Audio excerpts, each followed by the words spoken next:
Hello, everyone, and welcome to our event today, which is called Can Science Save Us? Technology and Medicine in the Future of Humankind. I'm Helen Sedgwick. I'm going to be hosting our discussion today. My physical description is that I am a white woman with blonde, wavy hair that comes to just below my shoulders. I'm sitting in a room with lots of books behind me, and I'm wearing a dress that is sort of black on one side and then has a diagonal line, and above the diagonal line it's got lots of red and orange flowers and leaves because I do love autumn. I'm also the Dr. Gavin Wallace Fellow for 2021 to 22. And this event is a celebration, a chance really to celebrate the fellowship and to tell you all about what I have been writing and the themes that I've got totally fascinated by during the past year. And I am going to be discussing those themes with three fantastic authors who all engage with similar ideas in their work and who have all been inspirations to me. So I'm really looking forward to our chat today. The format is that I'll start and I'll tell you a little bit about what I've been doing and what I've been writing. And then I will invite each of my panelists to introduce themselves with a physical description if they're happy to do so, and to tell us about their latest books and how they engage with our themes tonight. So to begin with, I was awarded the Dr. Gavin Wallace Fellowship to write a science fiction series set on 4 contrasting planets where different human societies are attempting to rebuild after environmental collapse. These planets are very far apart. They're in different galaxies, they're possibly in different realities, and they exist at different times, but they're connected through ideas from quantum entanglement. So I'm not going to try and explain quantum entanglement to you today. I'm sure you can all breathe a sigh of relief, but I will tell you that it is about how within an entangled system, we cannot fully describe one component of that system without also understanding the state of all the other components within that system. So it's a quantum description of a type of connection. And that idea connection is really important because that filters through all the sort of different layers of what I've been writing about. And in the series, I'm trying to examine, for example, the way we are connected with the land that we live on, the way we are connected to the technology that we invent, the way we're connected to the universe as a whole that we are a part of, particularly if that universe is viewed as a system of quantum information, and then how we are connected to one another through the impact that we have across both time and space. So this is a series about connection that is also a reimagining of how we live and the possible versions of a future that we might be able to build. Throughout the series, I'm exploring these different types of societies and also the different types of human behavior that we can exhibit in different contexts. So I'll give you a few. I've got a list of the themes. There's quite a lot. But these are the kinds of things that I've been thinking about and researching and becoming totally engrossed with over the past year. So what is the connection between technology and the natural world? For example, is technology responsible for, or might it help us recover from environmental collapse? Should technology be part of rebuilding after environmental collapse? What is the appeal of living without technology, and what might we gain or lose as a result of trying to do that? Are we capable of living in societies without hierarchy? And if so, will technology play a role in that?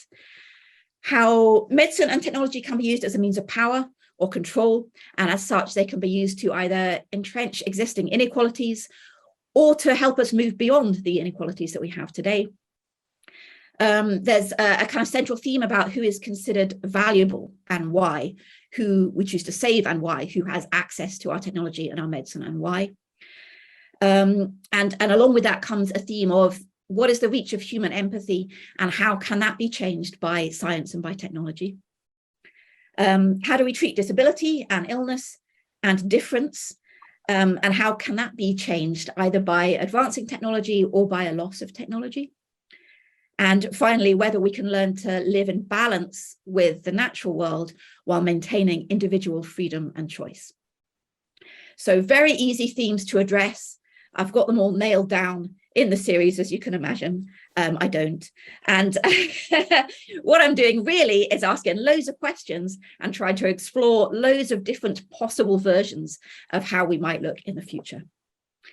And this event is basically my opportunity to ask you all about what you think, because I think you're exploring lots of similar ideas in your work in all sorts of different ways.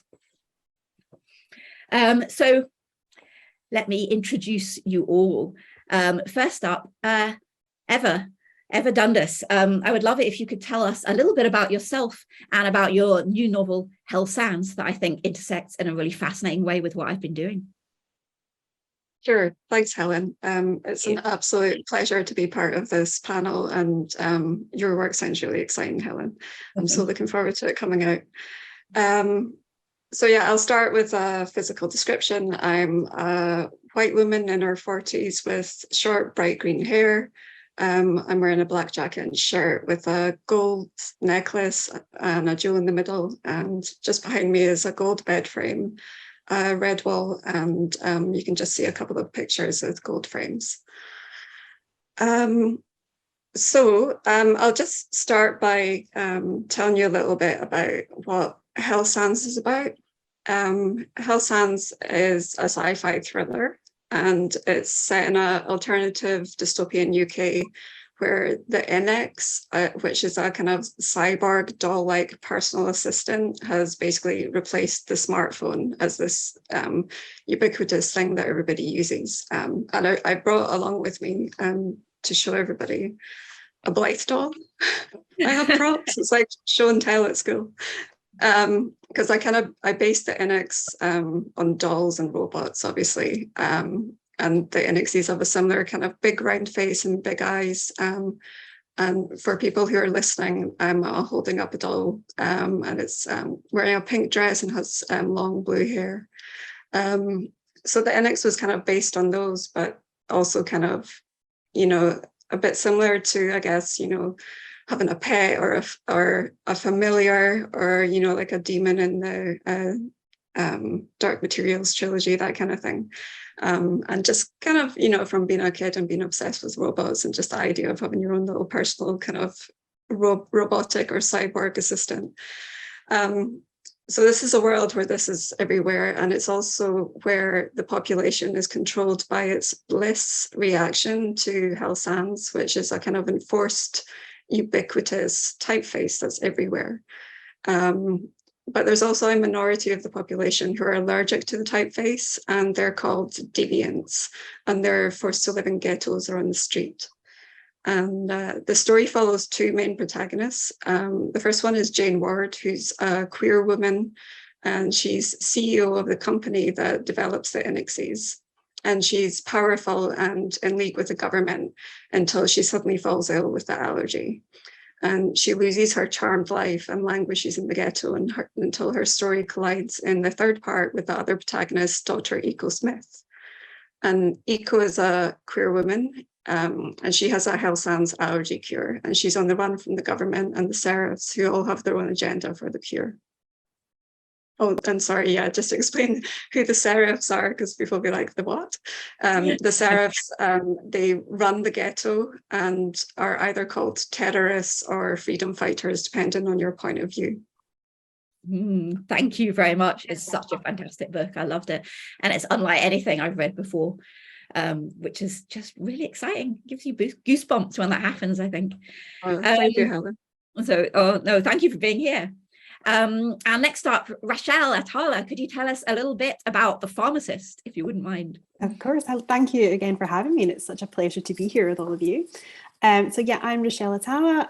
A physical description: I am Scottish Egyptian. I have black hair, very dark brown eyes.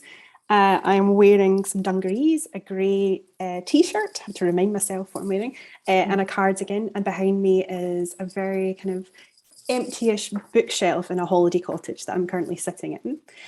So yeah, my debut novel is called The Pharmacist, speculative story following a character called Wolf, who is a pharmacist. I used to be a community pharmacist, so there's probably a lot of my ideas projected onto Wolf, my main character. And she spends her days rather monotonously doling out medication to all the other inhabitants inside this bunker while they wait for the outside world to heal.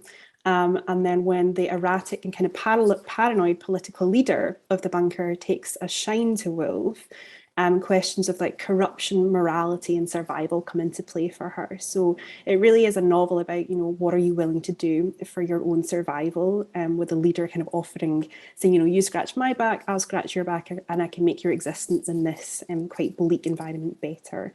And I suppose it's asking, what are we all willing to sacrifice for our own survival?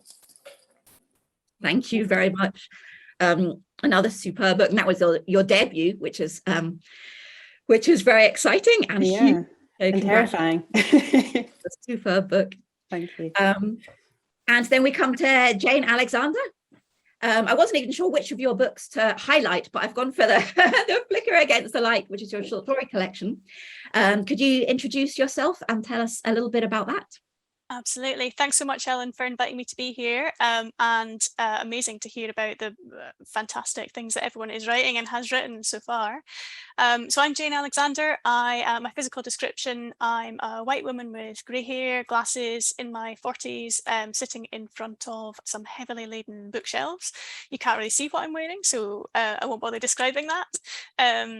And my book, The Flicker Against the Light, is actually quite an unusual book because it brings together a collection of short stories along with a kind of more academic essay. These are uncanny short stories about science and technology. So I like to describe it as Black Mirror meets M.R. James. So it has that kind of near future, sometimes slightly dystopian, but sometimes a bit more nuanced kind of portrayals or investigations of technology and science and how those things are impacting on our lives. It combines that with seemingly inexplicable events for which the underlying reasons might be scientifically explained, they might be psychologically explained, they might perhaps be supernaturally explained. So the stories kind of play with this this area of uncertainty. And so there are stories here about virtual realities, about virtual surveillance, about personal devices, biotechnology, synthetic biology, biomedicine. And the essay that's in the book looks at how our notion of the uncanny has shifted over the last 100 years and what it might mean to be writing a kind of a contemporary technological uncanny, and also why the concept of the uncanny is something that is so suited to investigating the lives that we live these days that are so often kind of mediated by technology. Thank you, Jane. And I absolutely love the short story collection. It's one of my all-time favorites. So I'm really thrilled that you could be here and that you could all be here. Thank you very much. So as I mentioned in my series, I've got lots of different planets and there's several different books as well. And I'm using that as a chance to play with all these different possible futures. So to give you a few, I'll give you three kind of more specific descriptions of the societies. So I have a planet. On one of the planets, there's a small sort of woodland community who appear to be the last survivors on a planet that is very slowly recovering from environmental collapse. And they live entirely off the land. They have completely rejected technology. And they appear to be living very peacefully as well until someone arrives. They don't know where they've come from with a small amount of medicine. And that medicine in a community that has been living for many generations with no medicine and no technology starts making them question how they live and whether they want to have new ideas about that. There's also a planet where technology, kind of similar to our sort of level of technology, is being used to help people during the process of environmental collapse, but it is being used selectively. So some people are being given the chance to kind of survive environmental collapse, and other people are being left outside, and they're living and dying as a result of what's happened to the planet because they don't have access to the technology that others do. So that one is about the misuse of technology, arguably, and it's asking a lot of questions about who we consider valuable and why. And then a third book at the other end of the spectrum is a technologically advanced social anarchy, where we have a quantum technology that is an essential part of how they survive, and now means that food, education, shelter, and medicine are all freely available to anyone. So it appears to be a utopia, but it's only possible because they exist within a sort of manufactured dome that prevents quantum decoherence. So that book is then asking questions about, should we be contained? Is the human desire to constantly explore and expand and change something that can or should be limited? So those are three very different societies, completely different. And I wanted to ask you all then, as a first question, what was it that made you imagine the particular versions of our future that you did? So what thoughts perhaps about technology or medicine in particular inspired those worlds? And who would like to go first? Any volunteers? Rachelle? Was that a yes or a no? Yes, it was just happy to go with that question. I think the original idea was kind of thrown upon me because up until I wrote The Pharmacist, a lot of my ideas have been quite kind of contemporary literary fiction, but I visited a bunker in about 2016, and I'd never been in, obviously I knew bunkers existed, but I'd never been inside one. And I stepped into this one in Berlin that was kind of community size, could cater for a few thousand people. And immediately I was just kind of quite consumed by the space and the fact that it asked so many kind of societal questions. I was wondering the fact, that we as a society build these structures, who is then inside them? How does the power kind of hierarchy, do you take that from this current society we live in? Do you take that into the bunker with you? So that was the kind of the seed, because I couldn't stop thinking about the space. And at the same time, up until that point, I'd never written about pharmacy. I'd always kind of compartmentalized it. But I always felt that kind of working as a community pharmacist was almost like a microcosm of society in itself, and the things that I was seeing on a daily basis.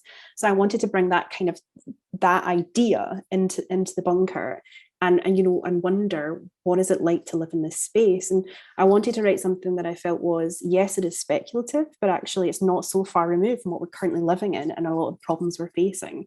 I suppose it was really an experiment of what are my biggest concerns in the world and society, and let's explore them in this very contained space where no one can leave. Mm-hmm.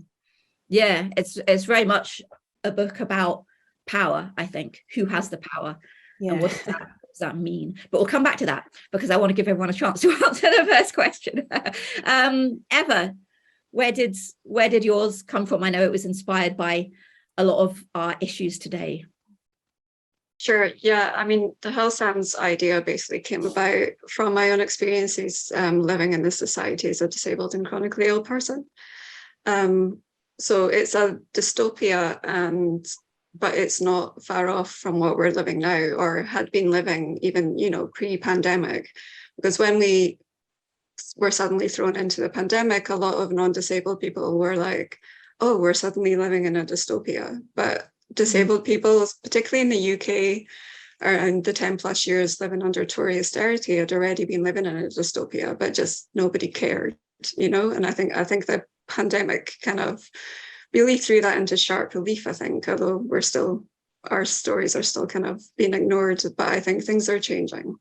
Things are definitely changing. So Hell Sounds was basically a reaction to this stigma and discrimination that is rife and normalized in our society towards disabled and chronically ill people, and kind of exploring as well how social care is difficult to access, the benefit system is punitive and a nightmare to navigate.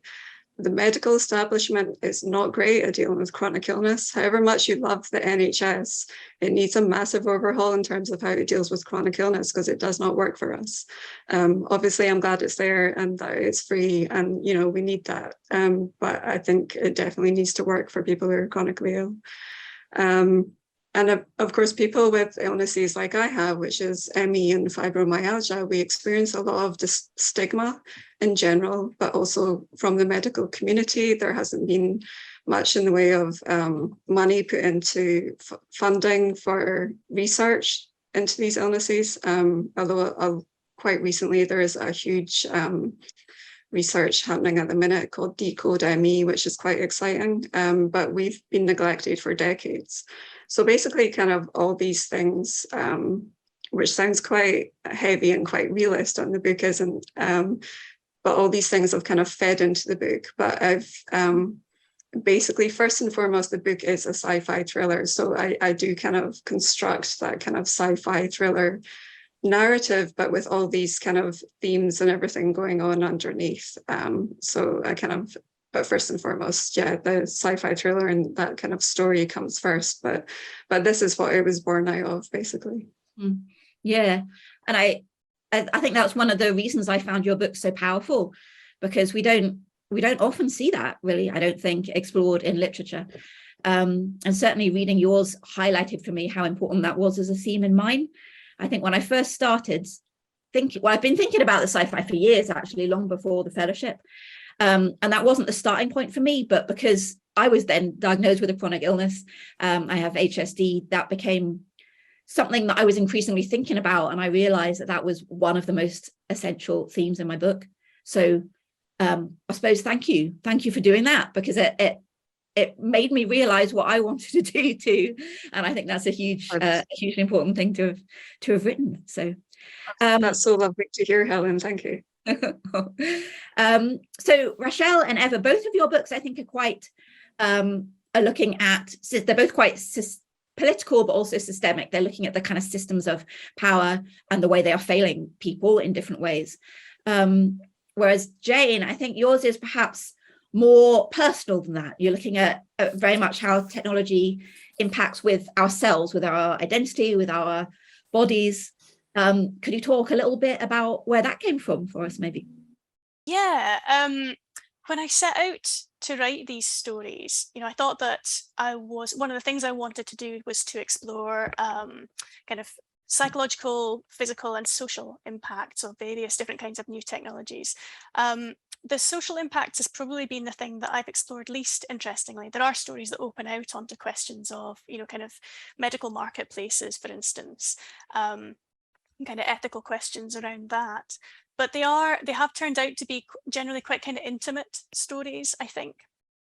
And one of the things also that was, I suppose, distinctive about this project was that I began with a real kind of space of uncertainty, kind of intentionally. So I wanted to explore how science and technology, for me, my limited kind of understanding of science and technology, actually, how that opens up a space of uncertainty.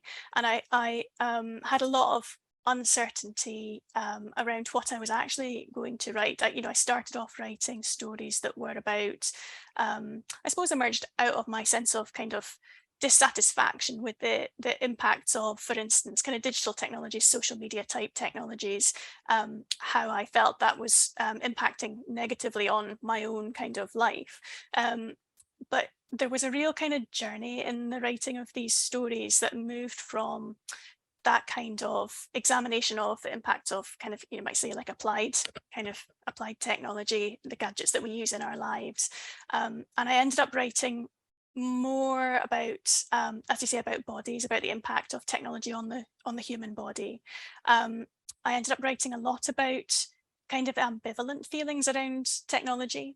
And that was one of the things that I think came out of the fact that I was thinking of these as kind of uncanny stories. And the uncanny is kind of really interestingly positioned on this sort of spectrum of emotions. So on one side, you've got, I think it was Samuel Weber says, on one side, it's panic and dread. And on the other side, it's kind of unease and anticipation. So it's really this kind of liminal emotion, and it seemed to map so neatly onto many of the feelings that I had and that I imagined for my characters in relation to the impacts that technologies might have on them. So both the kind of threat to identity or threat to kind of bodily integrity that might be felt by those characters, but also the kind of possibilities that seem to be opened up for them. And so there was a real kind of trajectory of how I was kind of writing about technology. And one of the things that I kind of noted was that the very first story that I wrote for this collection really, so it tells a story of somebody who has a GPS chip implanted in her brain, and so she has no sense of direction, and then suddenly she always knows where she is, but then her location always knows where she is, so it becomes impossible for her to get lost. And what are the kind of implications of that? So that was really a kind of an unintended consequences scenario, where the technology that seems to hold out some kind of promise of improvement in one's life has a deleterious effect. And I recognized that as I kept writing these stories as a kind of of a recurring trope that I really wanted to kind of get away from. And one of the last stories that I wrote was about a chronically ill woman who experiences a very kind of supportive and nurturing relationship with her digital assistant, and becomes very kind of close to her digital assistant, where as she becomes more kind of separated from her partner, who she feels doesn't really understand what's happening with her, doesn't really support her. So so there was a real kind of journey as well in the way that I was thinking of writing about technology, and how I was trying to avoid some of the tropes that we sometimes encounter. Mm-hmm. There's so much in there that I want to ask you about. The idea of uncertainty is one that I love. I think that's why I'm so into quantum physics, because that provides us with a scientific basis for complete uncertainty. It kind of tells us that there is no such thing as an absolute, really. What the universe is made up of possibilities and of probabilities, and I love that idea of how we are not one thing. We are made up of this kind of mess of possibilities, depending on what's around us and what's pressing into us and what we've known and where we could go and how we connect. And I think your stories do that in all sorts of really interesting ways. And isn't it nice that that science is kind of backing up what has been a literary theory, I think, for longer than it was a physical theory. I think in the days of Newtonian mechanics, there would have been a lot more resistance to ideas of this kind of uncertainty and the uncanny within science and technology. But quantum physics is the uncanny within science and technology, because it's so counterintuitive, which also oddly makes it very intuitive, because I like the uncanny and I think we are uncanny. So yeah, it all comes together. But particularly the idea of embodiment, I wanted to loop back to for a minute. One of the things I found in writing in these different societies is how that sense of embodiment is really important in terms of how we relate to our technology and how we live on the land and things like that. And I think it's really important in all of our writing, actually. Like Rachelle, there's this really strong sense of claustrophobia, but also with the use of drugs, the use of medicine, it becomes an incredibly physical book. And Eva's, yours is also incredibly physical and visceral in the way that's described. So I think there is something very interesting about technology, that it becomes a very physical, or it invokes a deeply physical reaction in us. That's not a question so much as a meandering comment, and I've gone completely off piste already, but if you want to add, Eva, yours is so visceral. Did you know it was going to be like that? Was it always a very physical thing?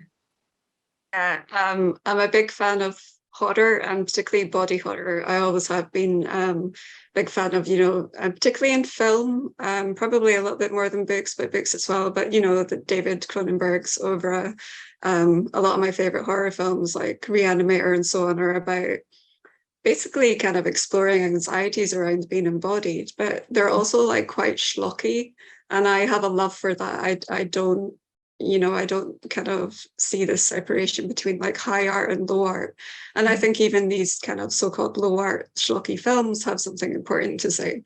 So I remember watching, I get mixed up between all the different Living Dead films, but I think that it's Return of the Living Dead. It's the one where all the punks are in the graveyard. And there's a scene where they have like part of a zombie strapped to a table, and they're asking the zombie questions, so they're trying to figure out like what their purpose is, which I find quite interesting. But you don't usually get that in zombie films. It's usually just like this kind of quest for survival and killing lots of zombies. But they're asking the zombie what their purpose is, and the zombie says that they eat brains because it makes the pain go away. And as someone who, there was so much pathos in that, and as someone myself who experiences chronic pain, I'm sitting there watching this schlocky zombie film, feeling extremely emotional at that, and suddenly wondering if I can get brains on the NHS.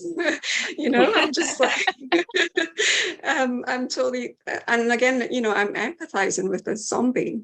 So there's a kind of cross, I don't know if species is the right word, but kind of cross, empathy when you're supposed to kind of see the zombie as like this monster, and I'm sitting there empathizing. I've kind of gone slightly off your question, Helen, but like body horror and kind of, this visceral aspect of body horror, a lot of people think it's just schlocky or it's just shocking or it's this or that and are a bit dismissive of it. But to me, it's always been quite important. And it was also fun. Like I knew when I was writing, before I properly set out to write Hell Sands, I'm just like, I'm going to throw all of the things that I love at Hell Sands, and that includes lots of probably quite extreme body horror, and I'm going to have lots of fun with it while also saying something kind of serious at the same time. So yeah. Let's go with empathy. So yeah, I think that's a really beautiful example of how we can empathize with something incredibly different to us in certain ways. And a lot of I think I said at the beginning that one of the main themes is how far can human empathy reach, and why does human empathy sometimes stop when it gets to something a little bit different to us? And I mean, in mine, I'm particularly looking at when things get really, really bad, if we only have the potential to save a small number of people, who gets saved? Is that ever a choice we should make? Is it okay to save some over others? But also if you are one of the saved, what do you tell yourself? What excuses do you make to yourself to try and convince yourself that it's a valid choice? And Rachelle, that's kind of what your book is about, right? Yeah. I mean, I think it's probably mainly what the book is about those difficult choices. And I continue to, because I don't know the answer, but I'm continuing to be fascinated by the fact that, there is this idea of human worth. And I think kind of politicians and society try to hide that, but actually when you start to ask fundamental basic questions, you very quickly realize actually what is our individual human worth? Yeah. And when I was doing research for bunkers, I would come across, and I should have, and I probably subconsciously knew the answers, but I would be like, of course, the leader of the country has a strategy that if something happens, they are immediately taken to a safe space with their family and their close allies, but the rest of us are kind of left to perish. And I remember just thinking like that, the fact that you have that already, you've decided that person is worth a lot more than other people, I think is one, quite terrifying, and two, but very, very true. And I think we do that with everything in society. I think we're constantly, whether we want to admit it or not, constantly placing a value on people. And I think when it came to my bunker, because I was writing it around the time Donald Trump was in power, and then I was editing it when Boris Johnson came into power. And so, I was constantly thinking, who are the people that these leaders would choose to spend, a long period of time in an enclosed space with? And actually, it's probably quite often the worst of society has been put into this bunker, who think they have a lot of worth. And actually, what's interesting is once they're inside the bunker, a lot of their value is kind of eroded, because, you may be famous, you might be a billionaire up in the real world, but once you're inside the bunker, what can you do? What is your use really once you're in that space? So I kind of tried to play around with that a lot. And I think what was interesting for me writing Wolf, because she's a very unreliable and flawed narrator, mostly because I think we're all flawed, and I think we're all able to kind of project our own ideas and kind of almost convince ourselves, with everything that we do if we're making an ambiguous decision. And I find that really interesting to write about. And I think Wolf as a character is constantly questioning, her right to be in that space, or the fact that she left her family behind without too much kind of thought because she wanted to survive. And now what has she given up? What morality does she have left? So I think they are just really interesting questions to explore. And in terms of the power as well, it's really fascinating in your book, because obviously there's the leader who has a lot of obvious power, but then Wolf, I would say, also does have a very significant power, because she's running the pharmacy, and that medicine that people then rely on gives her a huge amount of power over others. And do you think that medicine is used as a form of power? I think, having now written the book, yes. I went into writing I wasn't really aware of the power that I think even like as a pharmacist I did hold, because I was mostly always concerned that I was going to harm someone or make a mistake. It was quite an anxiety-inducing career for me. But on reflection, as I started to write, and it wasn't until I got to the end of the kind of first draft, I thought, actually this character holds a lot of power, and that will be kind of, we will see the arc of her development of power by the end of the story. But it's not something I set out thinking about. But I mean, I grew up, when I was studying to be a pharmacist, it was around the time where Harold Shipman was, I think he'd already been caught, but they were changing all the legislation when I was learning about pharmacy. And I remember thinking, the same with politicians and people who were put into positions of power, with doctors or, the pharmacist that works that day, you're assuming that they have a good moral and ethical compass. And if they don't, what questions does that ask, and what damage can they do? So it was almost like a kind of discovery of Woolf's power as I went along writing the novel. Yeah, that's really fascinating. And Eva, yours is, well, looking at a very similar question, I would say, but kind of from the other point of view.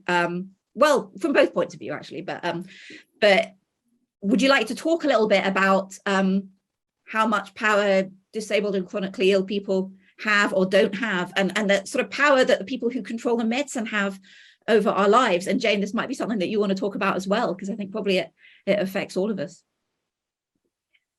I mean, basically, as someone with ME, if anybody kind of knows the history of ME, it's a very stigmatized illness. It was kind of called yuppie flu in the 80s, and it was, excuse me, it was just kind of seen as an illness that wasn't real, that people didn't believe, that you were just being lazy, and that kind of became part of the medical system, and a kind of collusion between psychologists, psychiatrists, the DWP and insurance companies. They all kind of colluded together to kind of psychologize ME, which originally had been kind of classed as a neurological illness.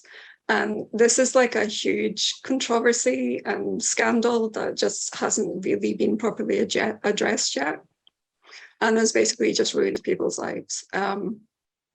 And in terms of the medical establishment and power, I mean, that's just quite an extreme example of it. But yeah, I think we need a massive overhaul of our medical establishment. Like, something like that shouldn't be allowed to happen. People being neglected and stigmatized in that way. So I did kind of put that experience, as I said, into Hell Sounds, and kind of explored that.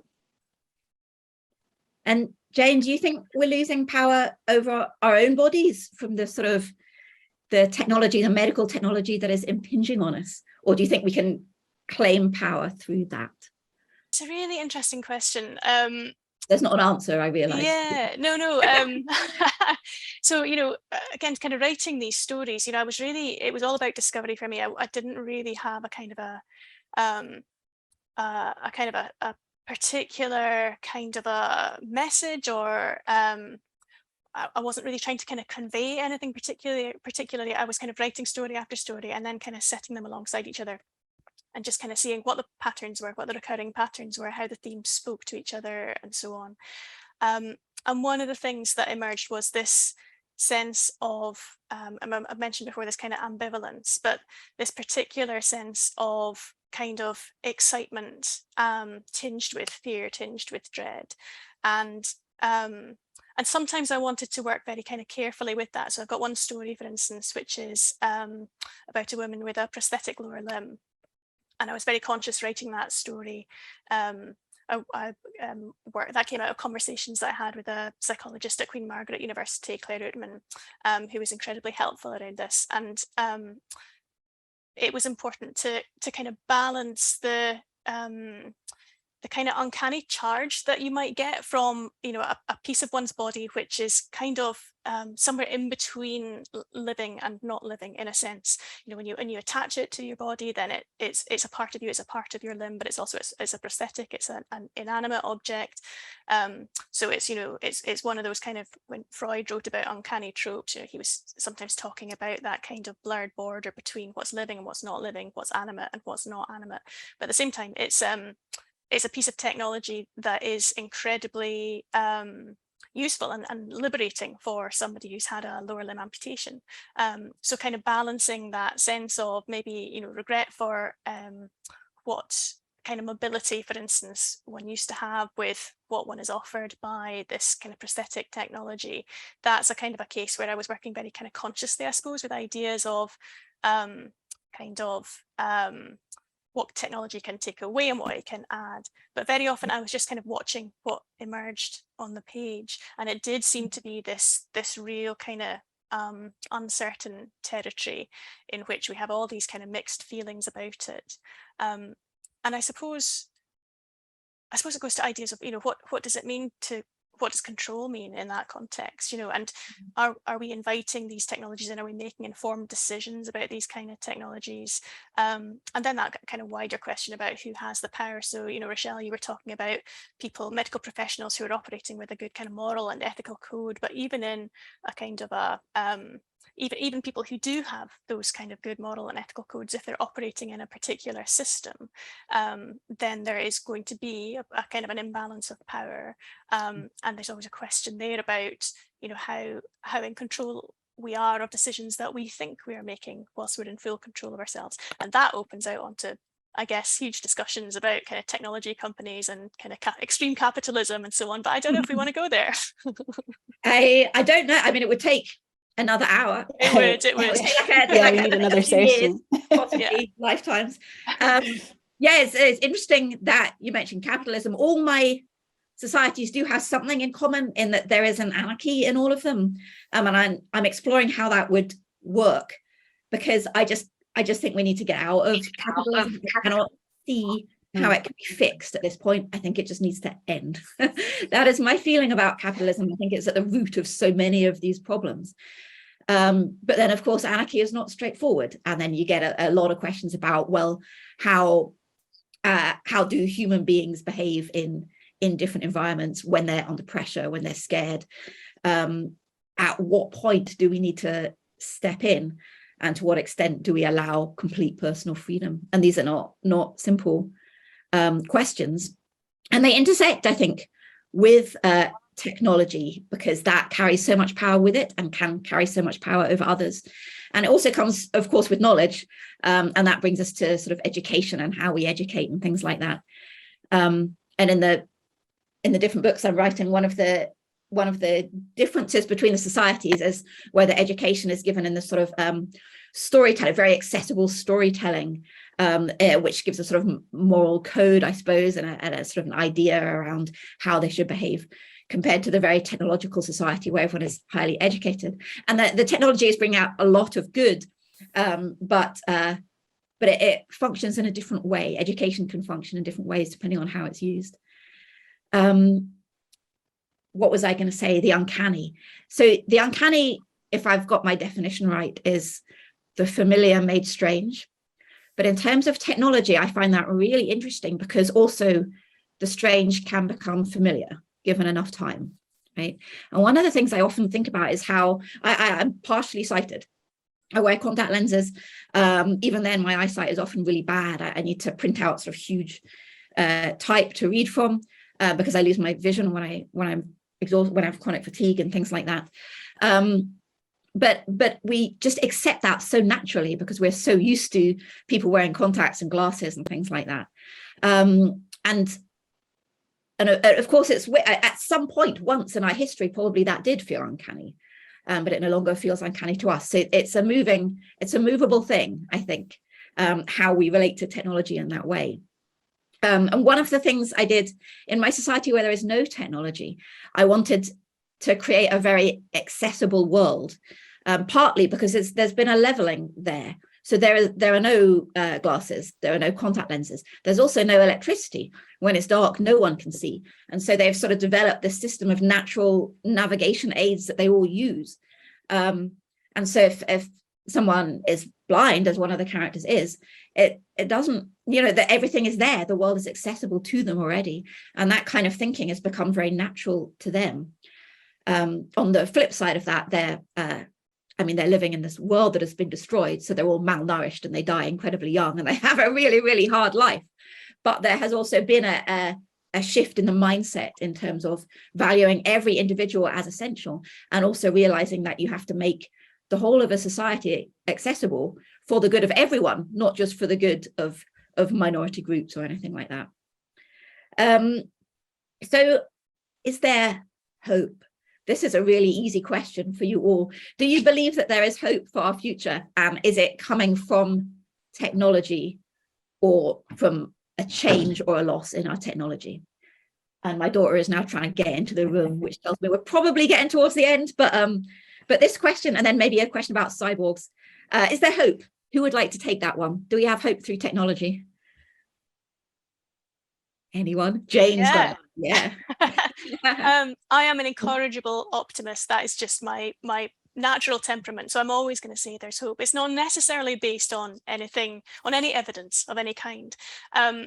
But I suppose I think that without at least the possibility of hope, then what are we working towards?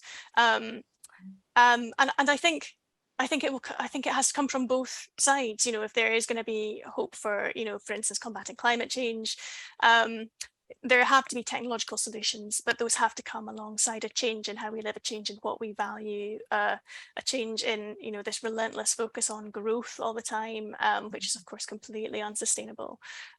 So that would be my kind of starter for whether or not there's hope. Thank you. And pick on Eva if I can. We can maybe bring the cyborgs in now, because there are cyborgs in your book, and they certainly come with a lot of advantages, although that is complex. Do you want to talk a little bit about that, and whether you would you like a cyborg? Do you think that would be good for us? I would absolutely love a little cyborg personal assistant. Just to be really shallow about it, who would not want this little kind of cyborg personal assistant? It would just be amazing. Just kind of, I suppose with Hell Sans, like, it's quite heavily dystopian, and it leans into the dystopian aspects of the NX technology. And I think a lot of people maybe reading it think that I've got this kind of anti-tech message, and I don't. I actually think that's a bit of a pointless way of looking at things. Being either anti-tech or pro-tech technically doesn't mean anything, you know, because we all live using technology. Everything is technology, that like the tools that we use. So it's more about the nuance of it, and like who controls the tech, who owns it, what do they do with it? I mean, do we really want, you know, like in Hell Sans, we've got Jane Ward, the CEO, who owns this NX technology, this world-changing technology.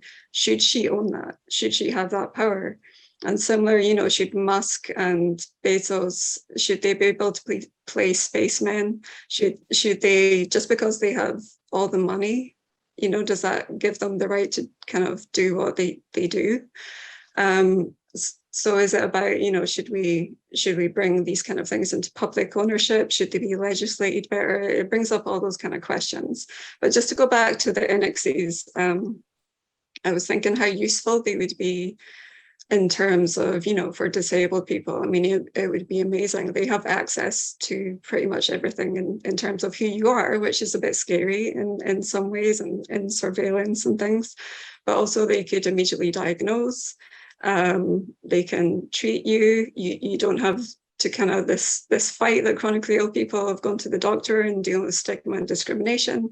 But then at the same time, is farming that out to technology really the answer? Or should we just train doctors better? You know, should we go into universities and kind of train potential doctors in terms of,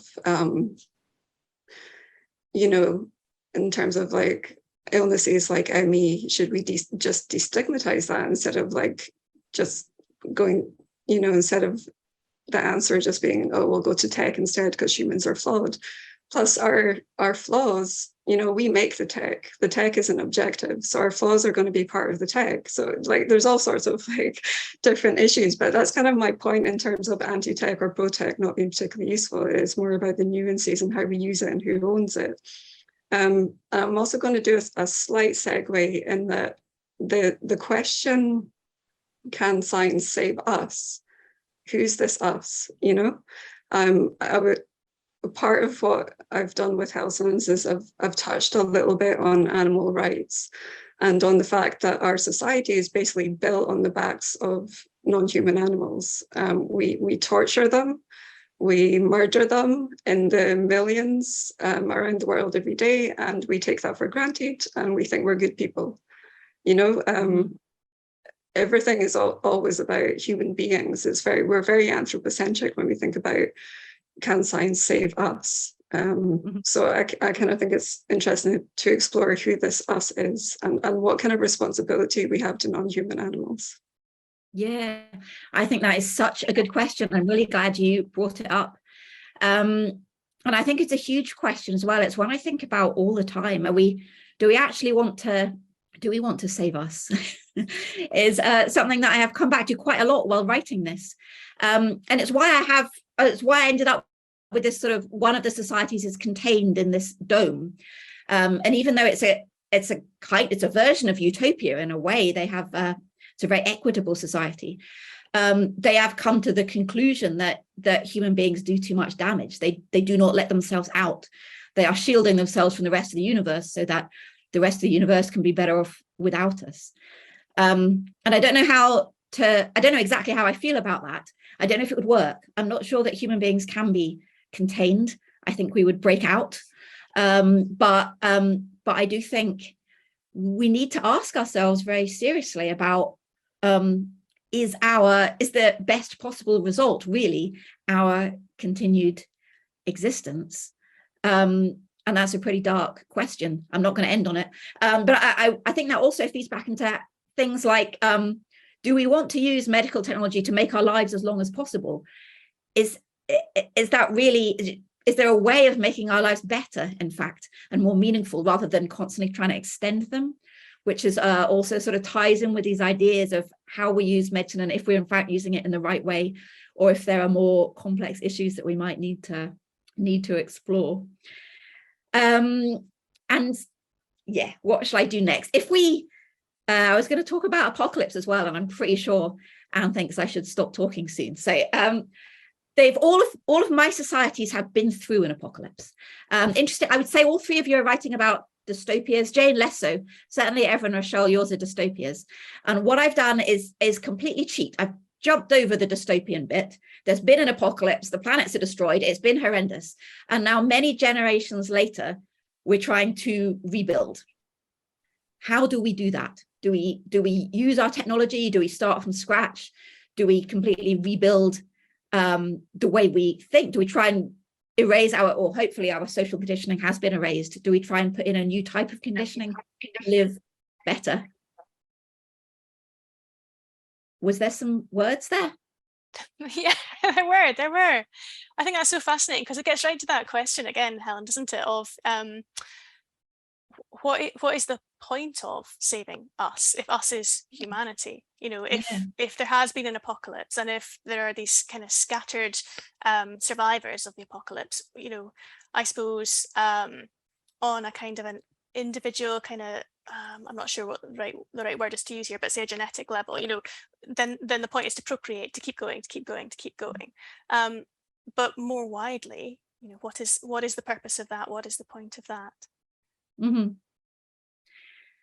And I would come back to quantum entanglement, because that's what I'm obsessed with, and say that I do think that we are part of something much larger than ourselves. So in a way, when I say us, we don't make sense on our own. We can't just think of us as being contained. We are part of this. And I don't know if we're a good part or a bad part, but I think we are part of a universe. Yeah. And the universe will go on, I suppose, and we are connected to it in all kinds of ways. And I get a weird sense of hope from that thought. And some of you are nodding, which is nice. So maybe there is a sense of hope here. If we can change almost everything about how we live now. I think there is. Sorry. But no, Rachelle, go. No, I was just going to say, I think we just need to be reminded that we are actually a very small part of something, and we aren't everything. And actually, if we continue to acknowledge that, then maybe, I think there is reason for hope.